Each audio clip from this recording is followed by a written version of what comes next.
வணக்கம். இப்ப அருமையான சுவையில தீபாவளி ஸ்பெஷலா வீட்டிலேயே சுலபமான முறையில மணல் மணலா மைசூர் பாக்கு எப்படி செய்யலாங்கிறத பார்க்கலாங்க. நான் சொன்ன இந்த அளவுகளை செய்யும் போது உங்களுக்கு மைசூர் பாக்கு சுவையாகவும் சுலபமாகவும் வந்துருங்க. வாங்க இப்ப வீடியோக்குள்ள போகலாம். 1 கப் அளவுக்கு கடலை மாவு நல்லா சலிச்சு எடுத்து வச்சிருக்கேங்க. இது ஒரு பாத்திரத்துல சேர்த்துக்கலாம். 1 கப் கடலை மாவு, 2 கப் சர்க்கரை, 2 கப் அளவுக்கு ஆயில் விட்டுக்கணுங்க. ஆயில் வந்து 1.25 கப் அளவுக்கு ஆயில், 1/4 கப் அளவுக்கு நெய் சேர்த்துக்கலாம். 1 கப் கடலை மாவு போடுங்க. 1 கப் அளவுக்கு ரைஸ் பிரான் ஆயில் எடுத்துருக்குங்க. வாசமில்லாத ஆயில் எடுத்துக்கணுங்க. கோல்டு வின்னர், சன்ஃப்ளவர் ஆயில் இந்த மாதிரி எடுத்துக்கணும். இது 1 கப் அளவுக்கு ஊற்றி கடலை மாவு கட்டிகள் இல்லாமல் கரைச்சி எடுத்து வச்சுக்கலாங்க.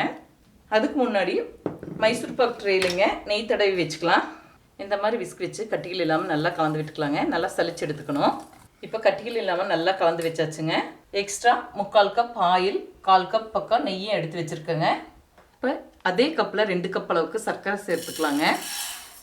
எந்த கப்பில் 2 கப் அளவுக்கு சர்க்கரை எடுத்துமோங்க அதில் 1/2 கப்புக்கு கொஞ்சம் கூடுதலாக தண்ணி எடுத்துருக்கேங்க. இதை ஊற்றிக்கலாம். நல்லா கரைஞ்சி கொதிச்சு வந்தால் போதுங்க. பாகுப்பதம்லாம் தேவையில்லை. சர்க்கரை கரைஞ்சி நல்லா கொதிச்சு வந்துருச்சுங்க. மீடியம் ஃப்ளேம் வச்சு சர்க்கரையை நல்லா கரைச்சி விட்டுக்கணும். ஒரு 3/4 கப் அளவுக்கு தண்ணி விட்டு நல்லா கரைச்சி விட்டுக்கணுங்க. இப்போ கலந்து வச்சுருக்கிற கடலை மாவை கொஞ்சம் கொஞ்சமாக சேர்த்து நல்லா கிண்டி விட்டுக்கலாங்க. லோ ஃப்ளேம் மீடியம் ஃப்ளேம் வச்சு நல்லா கைவிடாமல் கலந்து விட்டுட்டே இருக்கணும். நல்லா ஊற்றின ஆயில் வந்து உள்ளே இழுத்துக்கிற வரைக்கும், கெட்டியாகி வர வரைக்கும் கைவிடாமல் லோ ஃப்ளேம் மீடியம் ஃப்ளேம் வச்சு கலந்து விட்டுட்டே இருக்கணுங்க. அடி பிடிச்சிடக்கூடாது. அடிகனமான பாத்திரமாக எடுத்துக்கணும். இல்லாட்டி இந்த மாதிரி நான்ஸ்டிக் கடாயாக எடுத்துக்கணும். இப்போ 10 நிமிஷம் பக்கம் கைவிடாமல் நல்லா கலந்து விட்டுட்டே இருக்குங்க. இப்போ நல்லா ஊற்றின எண்ணெயெல்லாம் உள்ளே இழுத்துக்குச்சு. இந்த மாதிரி கெட்டியாக திக்காகி வரும்போது எக்ஸ்ட்ரா எடுத்து வச்சுருக்கிற ஆயில் கொஞ்சம் சேர்த்துக்கலாம். மறுபடியும் கைவிடாமல் நல்லா கலந்து விட்டுட்டே இருக்கலாங்க. இந்த ஊற்றின ஆயிலும் மறுபடியும் இழுத்துக்கும். அதுக்கப்புறம் எக்ஸ்ட்ரா இருக்கிற ஆயிலும் நெய்யும் ஊற்றிக்கலாம்.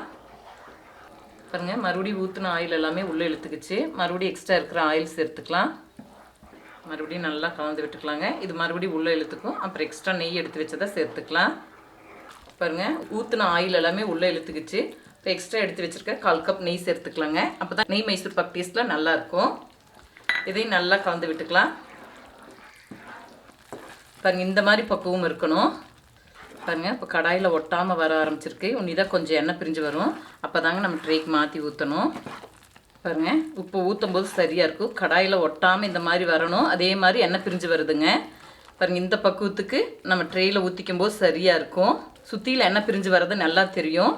இந்த மைசூர் பாக்கு வந்துங்க சரியான பக்குவத்துக்கு கிண்டி வர்றதுக்குங்க 25லேருந்து 30 நிமிஷம் பக்கம் ஆச்சுங்க. லோ ஃப்ளேம் மீடியம் ஃப்ளேம் மாற்றி மாற்றி நம்ம கிளறி விடணும்.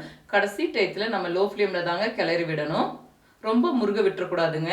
நல்லா ஓரளவுக்கு கடாயில் ஒட்டாமல் எண்ணெய் பிரிஞ்சு வரும்போது சட்டுன்னு நம்ம தட்டுக்கு மாற்றி ஊற்றி வச்சுக்கும் போது உங்களுக்கு கொஞ்சம் சாஃப்டாக வரும்.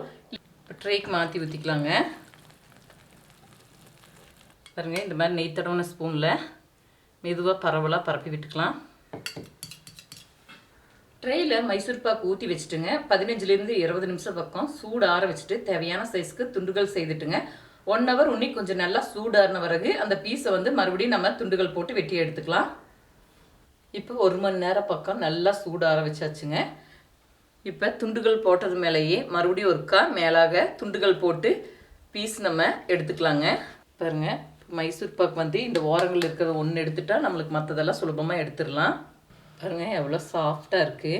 வாயில் வச்சோன்னே கரைஞ்சிருங்க. அந்தளவுக்கு சாஃப்டாக நல்லா மணல் மணலாக வந்திருக்கு மைசூர் பாக்கு. இப்போ அருமையான சுவையில் வீட்டிலே சுலபமான முறையில் மைசூர் பாக்கு செய்துட்டேங்க. இதே முறையில் இதே அளவுகளோட செய்து பாருங்கள். இந்த வீடியோ பிடிச்சிருந்தா லைக் பண்ணுங்கள், ஷேர் பண்ணுங்கள், சப்ஸ்கிரைப் பண்ணுங்கள், கமெண்ட்ஸ் பண்ணுங்கள். அடுத்த வீடியோவில் சந்திக்கலாம்.